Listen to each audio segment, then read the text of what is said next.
प्रकट हुए और हिरण्यकश्यप का उद्धार हुआ। यानी कि कल हमने आपको विस्तार से कथा सुनाई है। अच्छा, जब हिरण्यकश्यप का उद्धार हो गया तो भगवान नरसिंह भगवान फिर भी उनका कोप शांत नहीं होता और हिरण्यकश्यप को जब उनके पेट को चीर डाला तो जब मृत्यु हो गई तो हिरण्यकश्यप की अंतड़ियां आंतों को निकाल करके नरसिंह भगवान अपने कंठ में धारण कर लेते हैं। तो परीक्षित जी कहते हैं कि ये बताओ कि ये तो बड़ा पापी था, दुष्ट था, तो भगवान ने इसकी अंतड़ियां को निकाल करके अपने कंठ में धारण क्यों की? अरे बोले, ये राक्षस चाहे जैसा हो परंतु उसने मेरे भक्त प्रहलाद को जन्म दिया है। कोप शांत नहीं होता। परम वंदनीय माता लक्ष्मी जी भी मनाने आई लेकिन कोई असर नहीं। बड़े बड़े देवता स्तुति कर रहे हैं, कोई असर नहीं होता। तब ब्रह्मा जी ने प्रहलाद को, भक्त प्रहलाद को भगवान के सामने, नरसिंह भगवान के सामने भेजा। तो नरसिंह भगवान दौड़ करके प्रहलाद को गोदी में ले लेते हैं और गले से लगाते हैं, आंसुओं के प्रेम धारा से भिगो देते हैं, जीभ निकाल करके भक्त प्रहलाद को चाटने लग जाते हैं, उनको दुल्हार करते हैं। प्रहलाद कहते हैं, हे हरि, हे नारायण, आपने मेरे ऊपर बहुत बड़ी कृपा की। मैंने कह दिया कि मेरे नारायण इस खंभ में हैं, तो आप उस खंभ में प्रकट हो गए।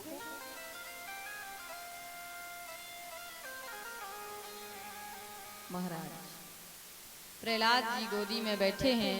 नरसिंह भगवान प्रहलाद से कहते हैं, बेटा कहो तुम क्या वर मांगना चाहते हो, क्या वर दे दूं? कुछ वरदान मांगो। प्रहलाद कहते हैं कि हे गोविंद, मुझे लालच मत दिखाइए। नहीं प्रहलाद, कुछ तो मांगो। प्रहलाद ने मांगा, अगर हे गोविंद, हे नारायण देना चाहते हो तो एक ही वरदान दे दो। क्या? वो वरदान ये है कि मेरे हृदय में कभी भी मांगने की कोई कामना जन्म नहीं ले। यह वरदान दे दो। राजगद्दी पर प्रहलाद को नरसिंह भगवान बिठा करके अनंत आशीर्वाद देकर वहां से चले गए। लेकिन हाँ, जाते जाते भगवान से, नरसिंह भगवान से प्रहलाद ने एक और निवेदन किया था। क्या? प्रहलाद कहते हैं, हे नारायण, आपसे एक निवेदन करना चाहता हूं, कहो। बोले, मेरे पिता महाराज ने आपकी बहुत निंदा की है, बहुत दुष्टता की है उन्होंने। तो हे गोविंद, ऐसी कृपा करो कि मेरे पिता महाराज को दुर्गति ना होवे, उनको मोक्ष मिल जावे। नरसिंह भगवान ने कहा, अरे बेटा प्रहलाद, तुम्हारे जैसा बालक जिस कुल में जन्म लेता है उसकी तो 21 पीढ़ियों का उद्धार हो जाता है। भक्त प्रहलाद को राजगद्दी पर आसीन कराते हुए भगवान श्री हरि अंतर ध्यान हो जाते, चले जाते। देखो, कहने का मतलब ये है कि भगवान को जब हम याद, परमात्मा को याद सुख में करेंगे तो दुख आएगा ही क्यों?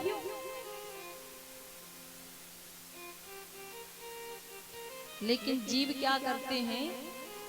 परमात्मा को सुख में विस्मृत कर देते हैं, यानी भूल जाते हैं और फिर दुख में याद करते हैं।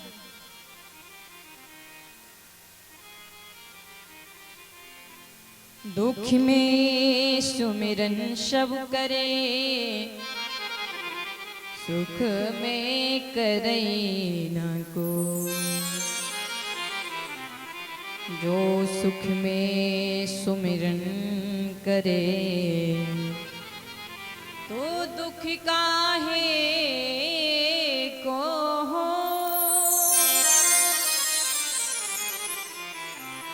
परमात्मा को याद सुख में करोगे तो दुख आएगा ही क्यों। ऐसी एक कथा है, बड़ी सुंदर कथा है।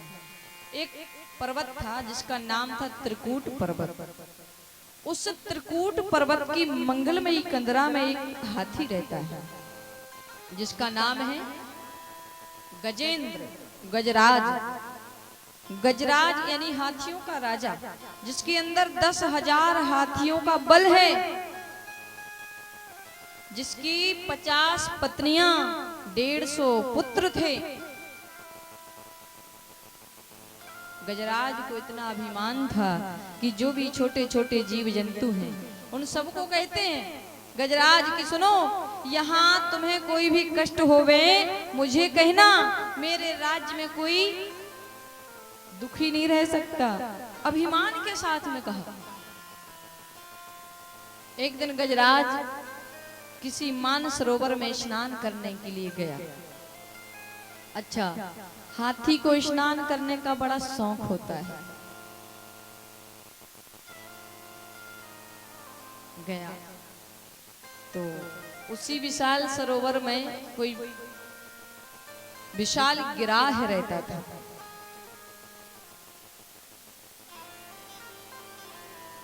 गजराज ने सरोवर में प्रवेश किया और प्रवेश करते ही गिराह ने आकर के तुरंत हाथी का पैर पकड़ लिया। इतनी जोर से पकड़ लिया महाराज कि रक्त की बूंदें शोषण करने लगी। गजराज सोच रहा है कि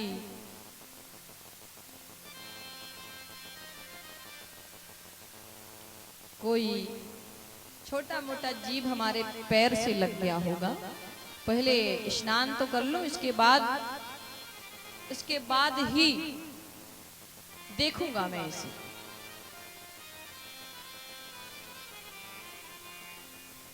महाराज, लेकिन गजराज की शक्ति कमजोर हो रही है, शक्ति क्षीण हो रही है। गजराज ने बहुत शक्ति लगाई लेकिन तिल भर भी अपने आप को खींच नहीं पाए। गिराह इतने नीचे खींच कर ले गया महाराज कि हाथी की तिल भर ही सूंड रह गई। गजराज ने अपनी पत्नी बच्चों को बुलाया और कहा, अरे मेरी सहायता करो, मुझे बाहर निकालो। पत्नी बच्चे सब स्नान छोड़ करके आए, हाथी की सूंड से सूंड मिलाकर के खींचना प्रारंभ किया। लेकिन महाराज 3 महीने हो गए खींचते खींचते वो नहीं खींच पाए। तो पत्नी बच्चों ने क्या किया, अपनी अपनी सूंड हटाई और चल दिए जंगल की ओर। गजराज कहता है, जिन बच्चों को प्राणों से बढ़कर पाल पोष कर बड़ा किया, जिन पत्नियों को प्राणों से बढ़कर के मोह किया, आज वो मुझे ऐसे संकट की घड़ी में छोड़ करके चले गए।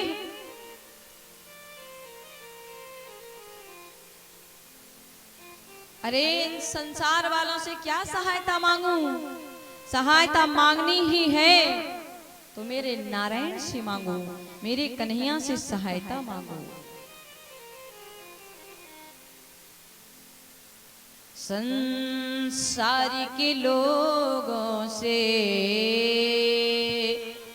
आशा न किया करो ना,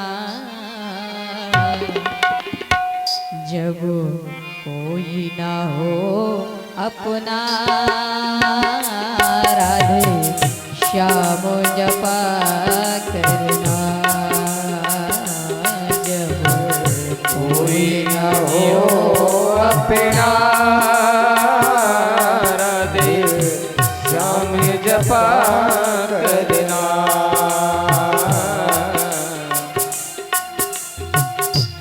संसार के लोगों से आशा न किया करो ना,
संसारी है एक सपना,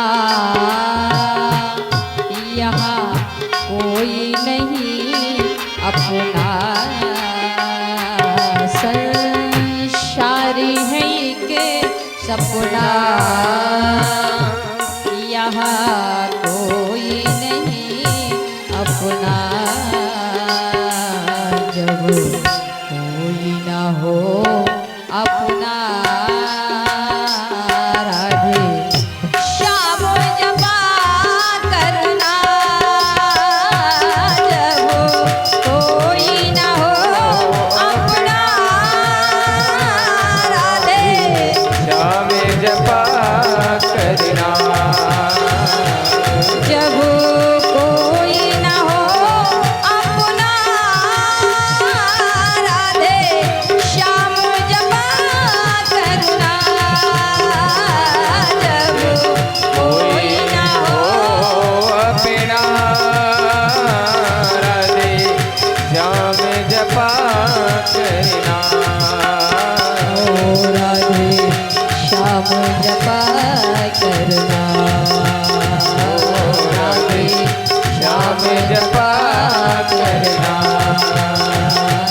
राधे श्याम जपा करना।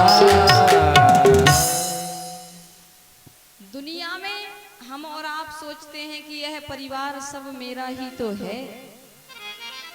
पत्नी, बच्चे, परिवार, मकान, धन दौलत सब कुछ मेरा है। लेकिन जब कोई बड़ी से बड़ी विपत्ति पड़ जाए ना, तो हमारे सामने हमारे लिए कोई भी उस विपत्ति से दूर करने के लिए कोई सामने नहीं आता है।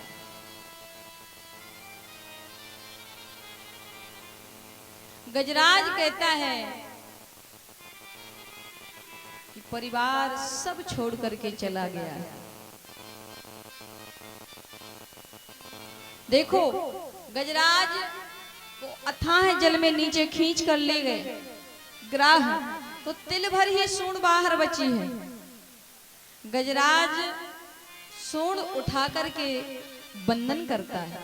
यहाँ आकाश मंडल में देवता प्रतीक्षा कर रहे हैं कि हमारा नाम ले और हम बचाने जाएं, तुरंत जाएं। दुर्गा मैया कह रही है कि नाम तो मेरा लिया नहीं है, तो मैं बचाने क्यों जाऊं। भोलेनाथ कह रहे हैं, अरे नाम तो मेरा भी नहीं लिया, पूरा नाम याद नहीं था तो बम बम भोले कह देता, पार्वती का पति कह देता। नाम तो मेरा भी नहीं लिया है, मैं बचाने क्यों जाऊं। उसी बीच मेरे द्वारकाधीश सोच रहे हैं कि जो किसी का नाम नहीं होता वही तो मेरा नाम है। अगर मैं बचाने नहीं गया तो गजराज डूब जाएगा, मर जाएगा। भगवान ने तुरंत गरुड़ को आदेश दिया, गरुड़ जल्दी चलो, गजेंद्र को बचाना है। लेकिन महाराज उसी समय गजेंद्र गिराह रूपी अभिमान गरुड़ को पकड़ लिया। गरुड़ को अभिमान हो गया। गरुड़ क्या सोच रहे हैं कि देखो तो सही, मेरे बिना नारायण भगवान का काम नहीं चलता। हाँ हाँ, जहां भी जाना होता है मेरी पीठ पर विराज करके ही तो चलते हैं। और भैया त्रिलोकीनाथ को उड़ा कर ले जाना कोई हंसी खेल की बात है क्या।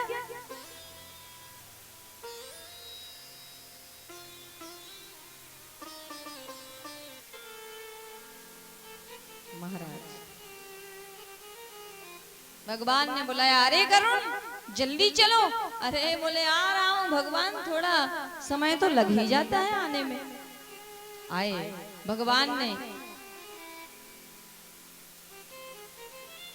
गरुड़ की पीठ पर अपनी कन्नी उंगली को रखा, 21 उंगली को रखा और कहा, गरुड़ अब उड़ो। बोले पहले पूरे तो बैठ जाइए, पहले तभी तो उड़ूंगा। बोले नहीं, आज मेरी इस अंगुली को ही उड़ा करके देखो। गरुड़ ने पंख फड़फड़ाना शुरू किया, पसीने पसीने हो गया, लेकिन तिल भर भी नहीं उड़ा सका। भगवान ने कहा, अभिमान करते हो? गरुड़ का अभिमान चूर चूर हो गया। भगवान कहते हैं, अरे तुम मुझे क्या उड़ाओगे? तुम में क्या शक्ति है कि मुझे उड़ा करके ले जाओगे? बल्कि मैं तुम्हें अपने पंजों में दबा करके उड़ता हूं। तुम मुझे क्या उड़ाओगे? आज गरुड़ का अभिमान चूर चूर हो गया। इधर हाथी घबरा रहा है।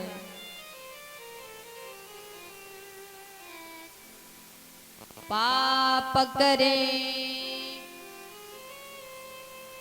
पाप करे प्रभु जी मिले,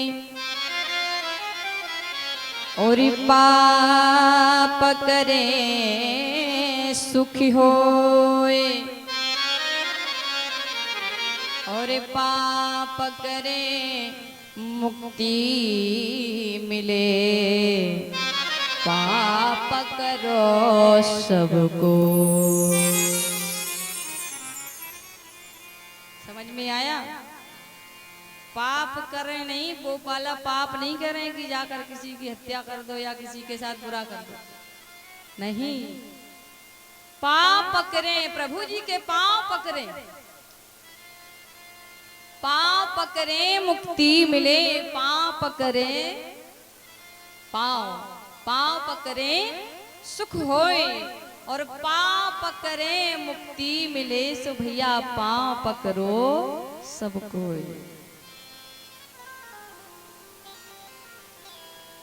गिराह ने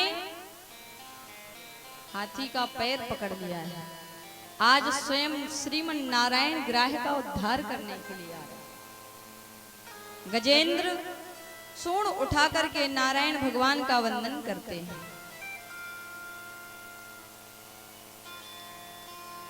गजेंद्र ने देखा कि श्रीमन नारायण आ रहे हैं, तुरंत कमल पुष्प को तोड़ करके नारायण के श्री हरि चरणों में चढ़ाते हुए कहा, हे नारायण, हे अखिल गुरु, मैं आपको बारंबार प्रणाम करता हूँ। श्री नारायण ने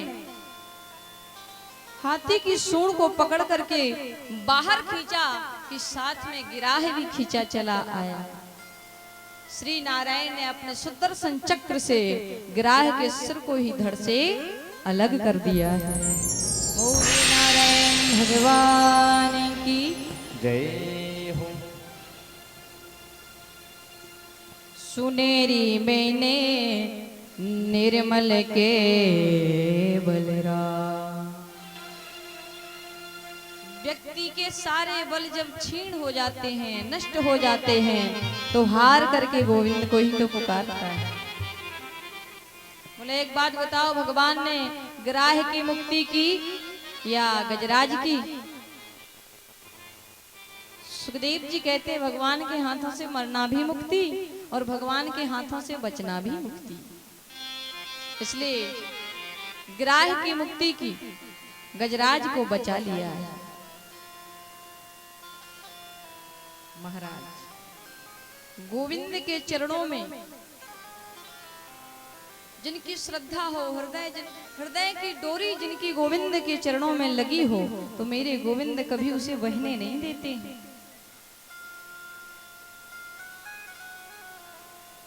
एक और बात बताऊं मैं आपको, विश्वास को जीवन में जगाओ, अपनाओ, परमात्मा को कभी भूलो मत।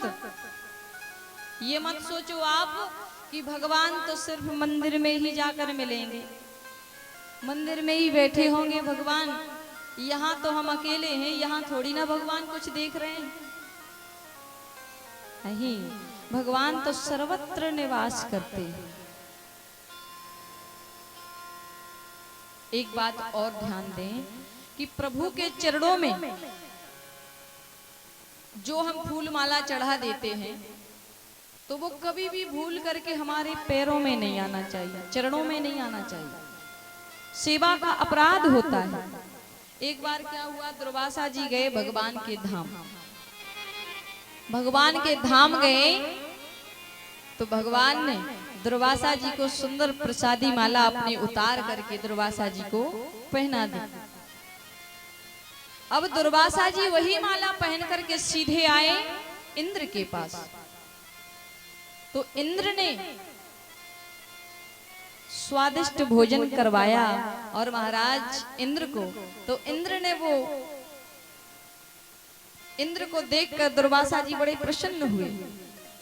भोजन करते हुए उसके बाद अपनी प्रसादी माला जो भगवान ने दुर्वासा जी को पहनाई, वो माला उतार करके इंद्र को पहना दी।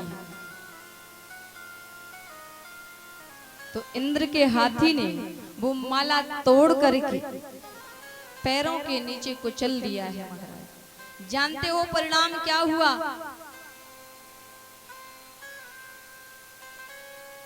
परिणाम ये हुआ, इंद्र को लक्ष्मी जी से भ्रष्ट होना पड़ा। इंद्र के तीनों लोगों को राजा बलि ने छीन लिया। त्रिलोकी के सम्राट बन गए राजा बलि, दैत्य लोक सम्राट बन गए। फिर देवताओं को लक्ष्य करके समुद्र मंथन करवाया, वासुकी नाग को बनाया रस्सी, मदिराचल पर्वत को बनाया रई। समुद्र मंथन आरंभ हो गया, लेकिन भैया समुद्र में से अमृत निकलना तो दूर, जहर निकल पड़ा। उस जहर को हमारे भगवान भूतेश्वर भगवान भोलेनाथ ने पान किया। उसके बाद एक कामधेनु नाम की गाय निकली, जो देवताओं ने ऋषियों को दान में दे दी। सुंदर धनुष निकले, सुंदर चंद्रमा निकले, कई कई प्रकार की अप्सराएं निकली, मानो खजाने में लक्ष्मी जी का प्रकट हो गया है।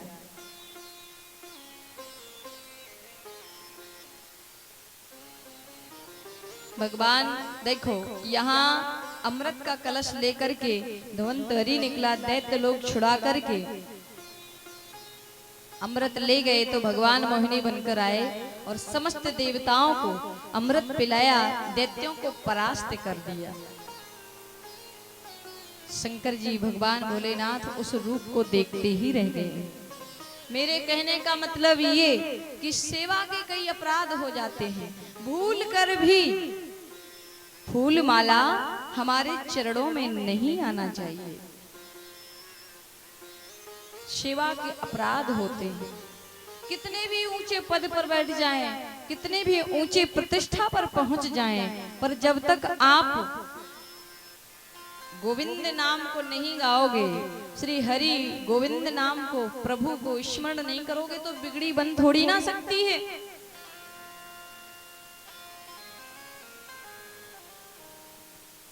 अब महाराज बलि महाराज ने अपने गुरुदेव शुक्राचार्य के पास आकर कहा, बोले गुरुदेव, हाँ, बोले देवताओं से हम परास्त हो गए। गुरुवर ये बताएं कि देवताओं ने अमृत पान कर लिया है, इसलिए हम उन्हें कभी मार नहीं सकते, तो क्या हरा भी नहीं सकते?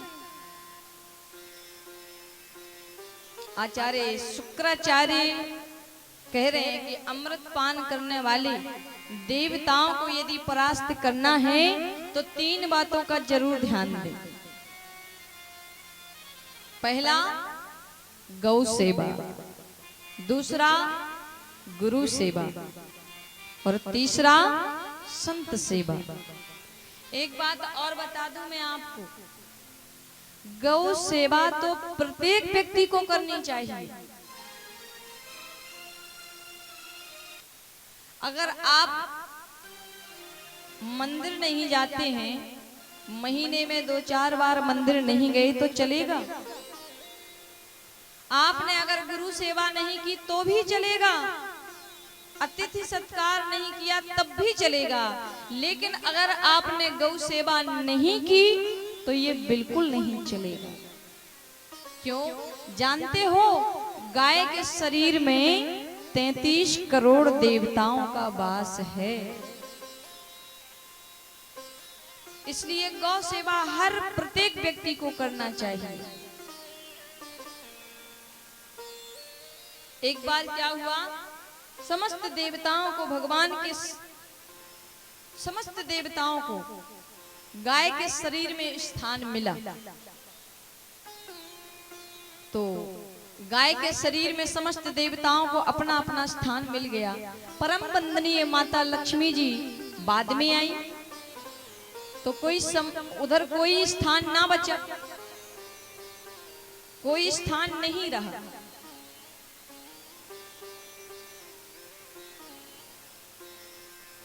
तो देवताओं से माता लक्ष्मी जी कहती हैं कि मुझे भी गाय के शरीर में स्थान चाहिए। अब देवताओं ने कहा कि अब तो कोई स्थान रहा नहीं है,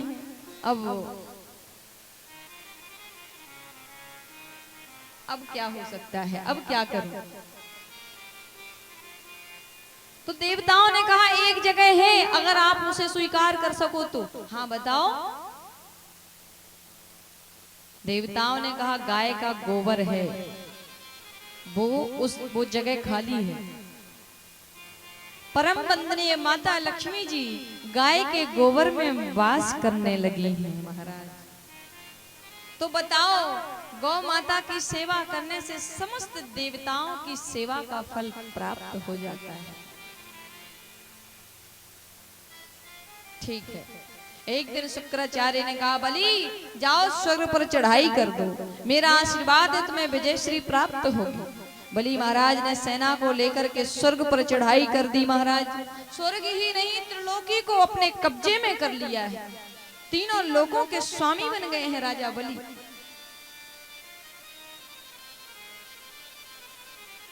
अच्छा, पुत्र के जीवन में जब संकट आता है तो सबसे ज्यादा कष्ट होता है माँ को। माँ से बढ़कर किसी को कष्ट नहीं होगा। देवताओं की माता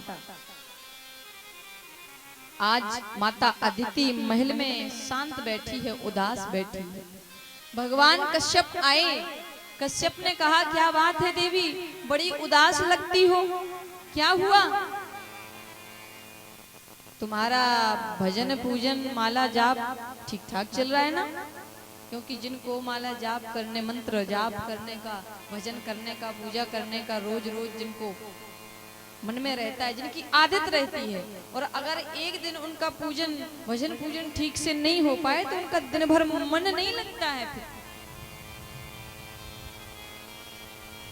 बोले हाँ सब ठीक है, लेकिन मेरी उदासी का मूल कारण केवल एक ही है।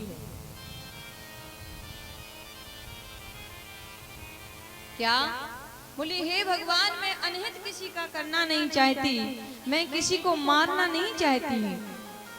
मैं चाहती हूँ कि मेरे घर में कोई ऐसा बालक जन्म लेकर आए जिससे मेरे पुत्र इंद्र के सुख स्वर्गादि को वापस दिला देवे।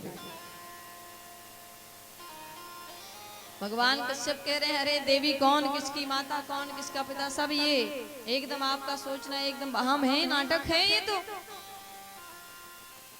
कब देहो भौतिक अनाक्तिमा, कब चाक्तिमा प्रकृते परा। कस्य के पति पुत्रा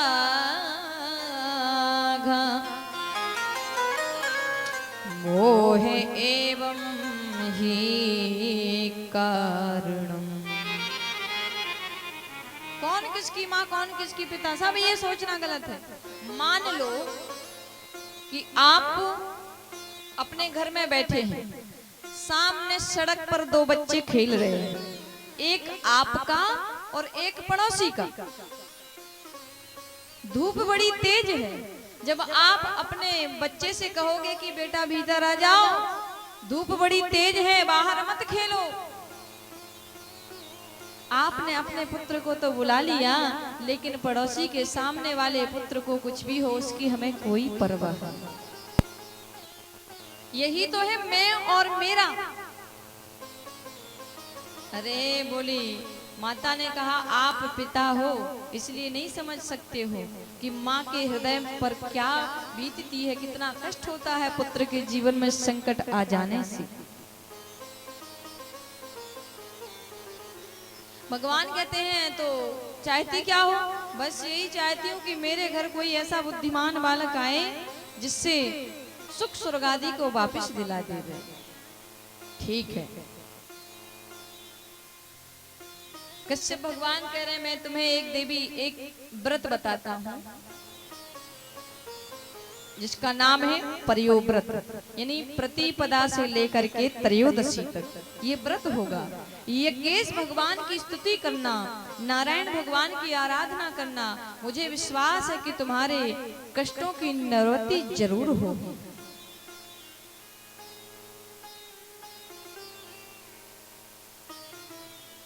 इधर देवता मारे मारे भटक रहे हैं। देवता भगवान के पास में आए तो भगवान कह रहे हैं सुनो, इस समय बलि पर हो गई है गुरु की कृपा, और जिस पर गुरु की कृपा हो जाए तो उसे भगवान भी हरा नहीं सकता है, मार नहीं सकता है। अगर मैं बलि से युद्ध करूंगा तो मैं भी परास्त हो जाऊंगा। इतना हो सकता है कि तुम्हारी माता अदिति बहुत उपवास करती है, व्रत करती है, तो मैं उनके यहाँ जाऊंगा, उनके गर्भ से जन्म लूंगा और राजा बलि के यहाँ जाऊंगा, त्रिलोकी की भिक्षा लेकर आऊंगा, समर्पित कर दूंगा। यहाँ राजा बलि से युद्ध करना मेरे भी बस की बात नहीं। श्रोणायाम श्रवणम द्वादशायाम महोरते अभिजिति प्रभो सर्वे नक्षत्राघ्या शक्रो दक्षिणा। एक बात बताऊं, जो भादों का महीना होता है ये कुछ ज्यादा ही बढ़िया होता है, कुछ ज्यादा ही शुभ होता है। क्यों? हमारी राधा रानी का अवतार हुआ भादों में, कन्हैया का अवतार हुआ भादों में, बलराम जी का भी जन्म हुआ भादों में, और बावन भगवान का अवतार हुआ भादों में। दिन के ठीक 12 बजे माता अदिति के महल में आज प्रकाश हो रहा है। नारायण भगवान आज 52 स्वरूप में माता अदिति के महल में प्रकट हो गए। बोलिए बावन भगवान की।